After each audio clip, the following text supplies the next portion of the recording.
ഹരേ കൃഷ്ണ. ഓം കൃഷ്ണായ വാസുദേവായ ഹരയേ പരമാത്മനെ പ്രണതക്ലേശനാശായ ഗോവിന്ദായ നമ. ഇന്ന് പാട്ട് പാടാനല്ല, ഇന്ന് നമ്മുടെ വീട്ടിൽ കണ്ട ഒരു കാര്യം, അതിൽ നിന്ന് എനിക്ക് എന്തോ ഷെയർ ചെയ്യണമെന്ന് തോന്നിയ കാര്യം. അതായത് പട്ടികൾ വരും, നമ്മൾ അവർക്ക് ബിസ്ക്കറ്റ് കൊടുക്കും. അപ്പം അങ്ങനെ 2 പേരിന്ന് വന്നു പതിവ് പോലെ. അപ്പോൾ ഒരു കവറേ ഉള്ളൂ, 2 പേർക്കും കൂടെ കൊടുക്കാൻ 3 വെച്ചിട്ട് കൊടുത്തു. അതിൻ്റെ കൂടെ ബ്രെഡും കൂടെ, എനിക്ക് ബ്രെഡ് അങ്ങനെ കൊടുത്തിട്ടില്ല, കൊടുത്ത് നോക്കാമെന്ന് വെച്ച് ബ്രെഡും കൂടെ കൊടുത്ത് നോക്കി. ഒരാൾ ബ്രെഡ് കഴിച്ചു, ഒരാളുടെ മുന്നിലിട്ട് കൊടുത്ത ബ്രെഡ് ഒരാൾ നോക്കിയിട്ടേ ഇല്ല. അപ്പം അവന് കഴിച്ചിട്ട്, അവന് മുന്നിൽ കൊടുത്ത ആ ബ്രെഡിൻ്റെ പൊടികളും കൂടെ കഴിച്ചിട്ടിരിക്കുക.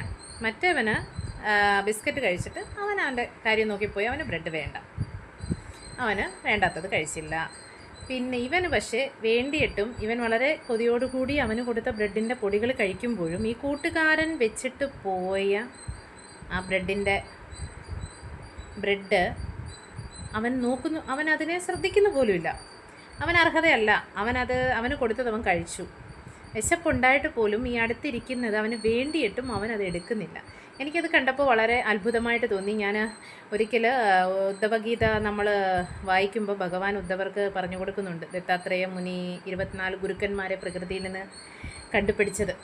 കാക്ക, പർവ്വതം, ഭൂമി, അങ്ങനെ മരങ്ങൾ, അങ്ങനെ ഓരോന്നിൽ നിന്നും ലഭിച്ച അറിവുകൾ. അപ്പോൾ ഇതും എനിക്കൊരു അറിവായിട്ടാണ് അത് ഫീൽ ചെയ്തത്. എനിക്കത് ഷെയർ ചെയ്യണമെന്ന് തോന്നി എല്ലാവരോടും. അതായത് അവനത് ശ്രദ്ധിക്കുന്നേ ഇല്ല. പക്ഷേ മനുഷ്യർക്കിടയിൽ ഇപ്പോൾ നഷ്ടപ്പെട്ടുകൊണ്ടിരിക്കുന്നൊരു കാര്യമാണത്. അതായത് ഇങ്ങനെ ചിന്തിക്കുക, മര്യാദകൾ എല്ലാം എന്ന് വെച്ചാൽ കർമ്മവാസനകളായിരിക്കാം, അത് കൊണ്ട് സംഭവിക്കുന്നതായിരിക്കാം. എന്തായാലും അവന് വേണ്ടാത്തത്, അവന് അത് അർഹത ഇല്ലാത്തത് അവനത് എടുത്തില്ല. അവൻ്റെ മുന്നിലിരിപ്പുണ്ട്, അവനെങ്കിൽ ഏറ്റവും ഇഷ്ടപ്പെട്ടതാണ്, അവനത് എടുക്കാം, ആരും ഒന്നും പറയില്ല. മറ്റേ അവന് വേണ്ടാതെ അങ്ങ് പോവുകയും ചെയ്തു. അപ്പോൾ ഒന്ന് ആലോചിച്ച് നോക്കിക്കേ, എന്താ ആ ഒരു അതിൽ നിന്ന് നമുക്ക് പഠിക്കാനൊരു ക്യാരക്ടർ, ഒരു മര്യാദ.